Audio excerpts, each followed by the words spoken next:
बिहार में MIM को जिताना पड़ेगा। ये आप लोग संकल्प लीजिए।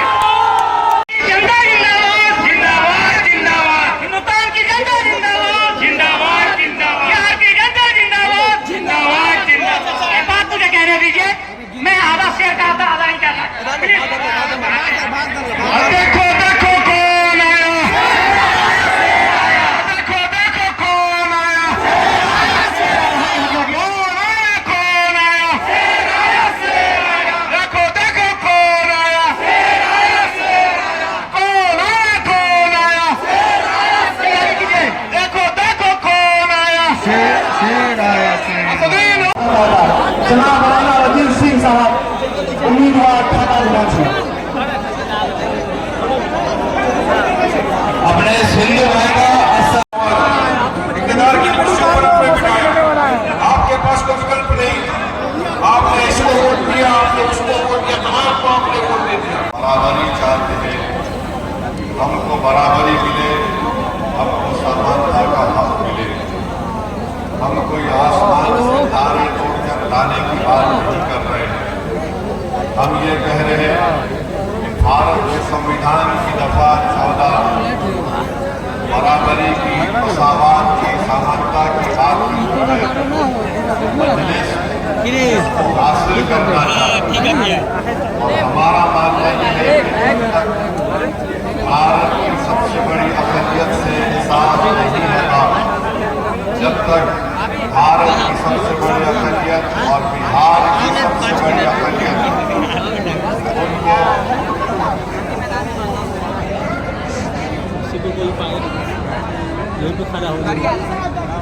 उनको अपना सियासी हक नहीं मिलेगा, हम इंसाफ नहीं कर पाएंगे।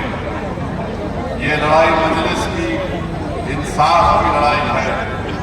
हम नफरत को खत्म करना चाहते हैं, हम इस्तेसाल को खत्म करना चाहते हैं, हम नौजवानों के मुस्तक़बिल को रोशन करना चाहते हैं, हम हमारे बच्चों की तालीम का इंतजाम करना चाहते हैं। हम ये चाहते हैं कि हमारी बेटियां अपनी तालीम मुकम्मल करने के लिए उनके लिए कॉलेजेस का क़यामत दिलाया जाए। और हम आपको पैगाम दे रहे हैं कि जो भारतीय जनता पार्टी और नीतीश कुमार जो सियासत कर रहे हैं वो नफरत की सियासत है, वो अक़लियतों को दबाने की सियासत कर रहे हैं, हमको दूसरे दर्जे का शहरी बनाने की कोशिश कर रहे हैं। वो हमारे मजहबी मुकामात को एक वक़्त के काले कानून के जरिए हमको करने की कोशिशें कर रहे हैं। दूसरी तरफ आपके सामने इंडिया अलायंस है, जिसकी सबसे बड़ी पार्टी राजद है। राजद के सामने साहब ने उनको खत लिखकर वाज़ेह तौर पर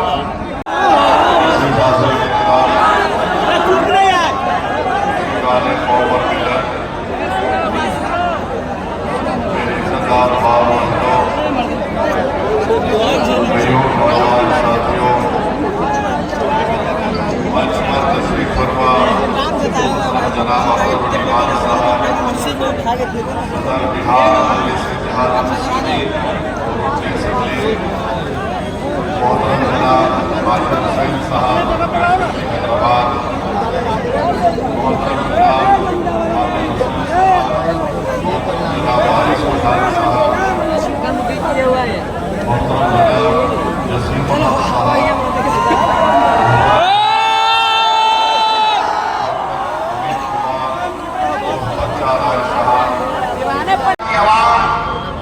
आपको बता रहा हूं कि ये सिर्फ नसीर शाह की मौत नहीं है, ये मौत आपको पैगाम दे रही है कि बिहार में बिहार की सबसे बड़ी अक़लियत की जान की कोई कीमत नहीं है, हमारी जान की कोई कीमत नहीं है। मरने वाले का नाम नसीर शाह था। इसलिए हम देखते हैं कि नीतीश कुमार और बीजेपी की सरकार कोई एक्शन नहीं लेती। ये क्यों दोहरा रवैया इस्तेमाल किया जा रहा है?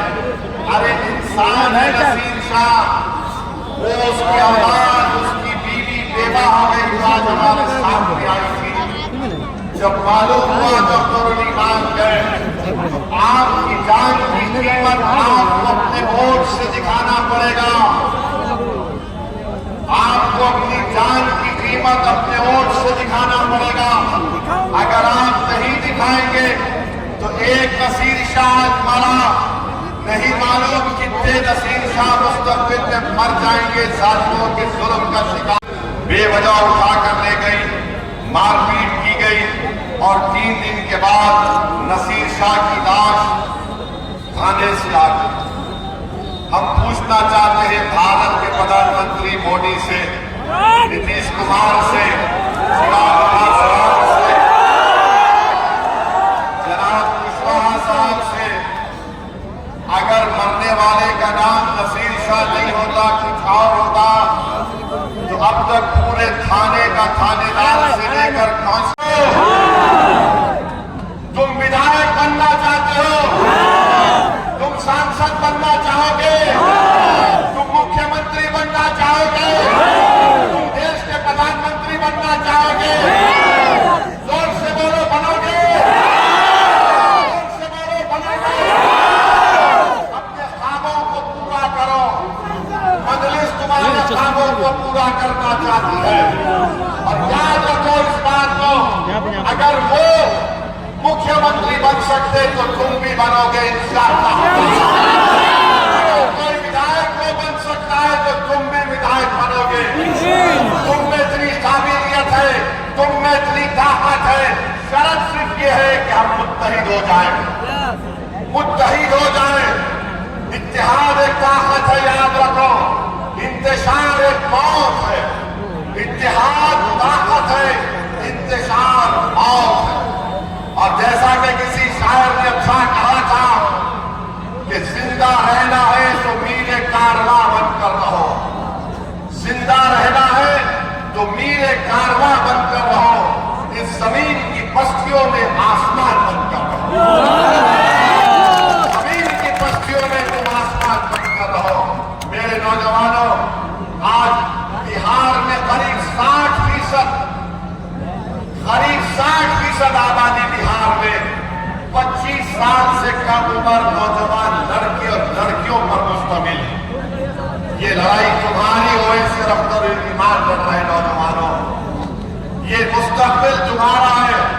हम अपने बुजुर्गों से अपील कर रहे हैं कि आप जब वोट डालने जाएंगे तो अपनी औलाद की तरफ, अपने महल्ले के नौजवानों के चेहरों को देखो, इनके हाल को देखो, इनकी बेरोजगारी को देखो, तुम्हारे घर की गुर्बत कैसे करेंगे, रिश्वत का खात्मा कैसे करेंगे,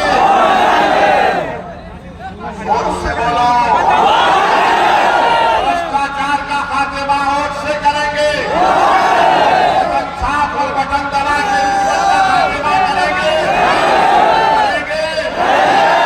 यहाँ पर रिश्वत आम हो चुकी, रिश्वत पैसे लिए जा रहे हैं ना सरकार की। तो मोदी नीतीश कुमार ने कहा कि भाई साहब, बिहार की जनता, हमने 5 साल आपको बहुत लूटा, अब आपके अकाउंट में 10,000 रुपये डाल। 5 साल खून चूस लिया, अब चुनाव आया बोलते 10,000। 10,000 से क्या होगा मोदी जी, नीतीश कुमार जी? आपने 5 साल, 1 साल में 365 दिन, 365 दिन अगर गरीब म्यूटेशन के लिए 3,000 देता है, रजिस्ट्री के लिए 1,500 देता है, आवास योजना के लिए 3,000, यहाँ विधानसभा में एक दिन की रिश्वत कम से कम 15 से 20 लाख हो, एक दिन की। और आज आपको आंखों पे पर्दा डालकर बोले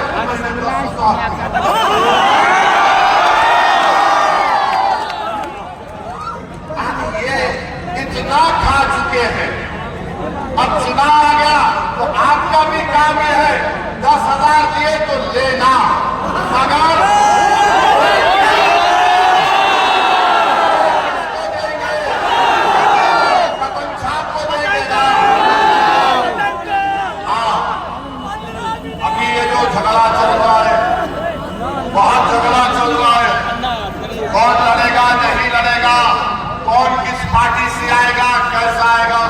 फिक्र मत करिए, आप बटन छाप के बटन को देखकर वोट डालेंगे ना इंशाअल्लाह। आप ये समझिए कि ओवैसी आकर खड़ा है, आपसे कह रहा है वोट डाल देंगे। और हमसे दुश्मनी क्यों है? हमसे दुश्मनी इसलिए है कि ये नहीं चाहते कि तुम नेता बनो, ये नहीं चाहते कि तुम लीडर बनो, ये नहीं चाहते कि तुम अपने मुकद्दर के फैसले करो, ये नहीं चाहते कि तुम उनकी आंख में आंख डालकर उनको देखकर कहो कि मैं गुलामी नहीं चाहता, मैं अपना हक चाहता हूं। हम बराबरी चाहते हैं। ये चाहते क्या है कि हमको झुका कर रखे, हमको कमजोर करके रखे और हमारा हाल ऐसा करके रख जाए कि हम कभी ना उठे। याद रखो, कल तक बिहार की राजनीति में कोई विकल्प नहीं था, मोदी था, नीतीश था, तो दूसरी तरफ राजद और उनकी पार्टियां थी। ये दोनों ये समझ रहे थे अगर इनसे नाराज हुए तो उनके पास चले जाएंगे। अब मजलिस तीसरी ताकत बनकर उभरी है। अब इन दोनों को परेशानी है, मोदी परेशान, नीतीश कुमार परेशान, राजद परेशान। ये अब कैसा होगा? ये अब ऐसा होगा कि अब गरीबों का इस्तेसाल खत्म होगा, गरीबों को उनका हक मिलेगा, नेता बनेंगे। आप नेता बनेंगे क्या सिद्ध कर रहा है? अरे जिसके जज्बात नहीं वो मुर्दा है, जिसके जज्बात नहीं वो मुर्दा है, जिसके ख्वाब नहीं वो इंसान नहीं हो सकता। तो अपने ख्वाबों को पूरा करने का वक्त है मेरे अजीज दोस्तों और बुजुर्गों। 70 साल हमने सबको आजमा लिया। अब तो ये हो गई कि नसीर शाह मर गया तो आज चुनाव आया तो तुम आकर मुझे गाली दोगे, मगर नसीर शाह की बेवा से मिलने कोई नहीं जाता। क्यों नहीं जाते? जाकर मिलना था, हिम्मत दिलाना था। अकबर और ईमान किशनगंज से निकलकर यहां तक आया। तो मेरे अजीज दोस्तों और बुजुर्गों, हम आपको बता रहे हैं कि आपके पास एक विकल्प है, एक मुतबादिल है कि आप मजलिस का साथ देंगे, वोट डालेंगे, वोट डलवाएंगे, अपने माँ बाप को राजी करवाएंगे, खुद वोट डालेंगे, या फिर कोई आके तुम्हारे कान में बोल ऐसा बोलेगा नहीं नहीं बेटी,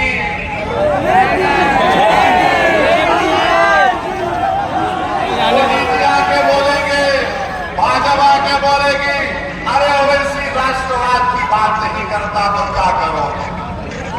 मेरे भाई याद रखो, इन्हीं बातों को हम सुन सुनकर थक जाते हैं, मगर हमारे हौसले पस्त नहीं होते हैं। हम किसी की जीत नहीं, हम जनता की जीत से जब सब बंद है तो खेल भी बंद होना चाहिए। वो आतंकवाद पाकिस्तान से आकर पहलगाम में हमारे भारत के 26 लोगों को गोली मार दिए, इसलिए कि हिंदू थे, उनके सर पर गोली मारी। बताओ मोदी, बताओ नीतीश कुमार, ये देशभक्ति है कि जिस देश से आतंकवाद आते हैं आप उनसे क्रिकेट मैच खेलते हैं,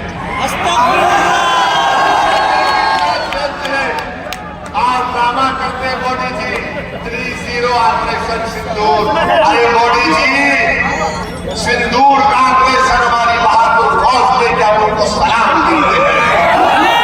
ये मामूली क्रिकेट मैच क्यों खेला जा रहा है?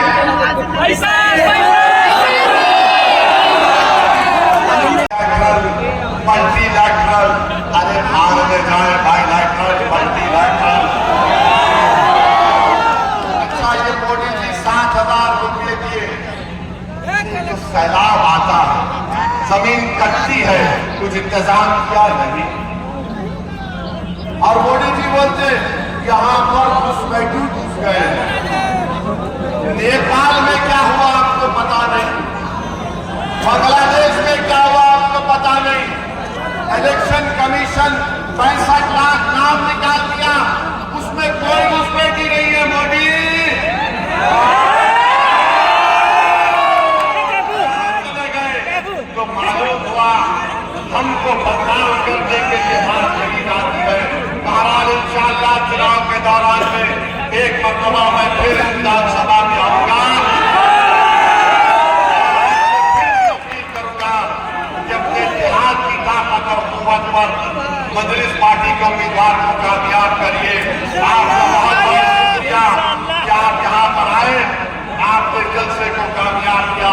मदन साहब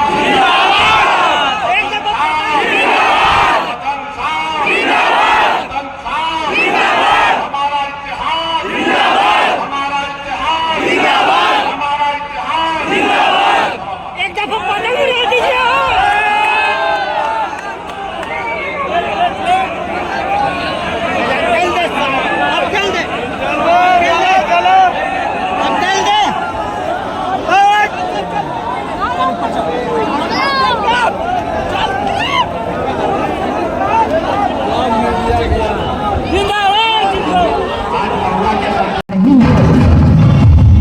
बैरिस्टर असदुद्दीन ओवैसी AIMIM के राष्ट्रीय अध्यक्ष, तरुण इमान बिहार प्रदेश अध्यक्ष।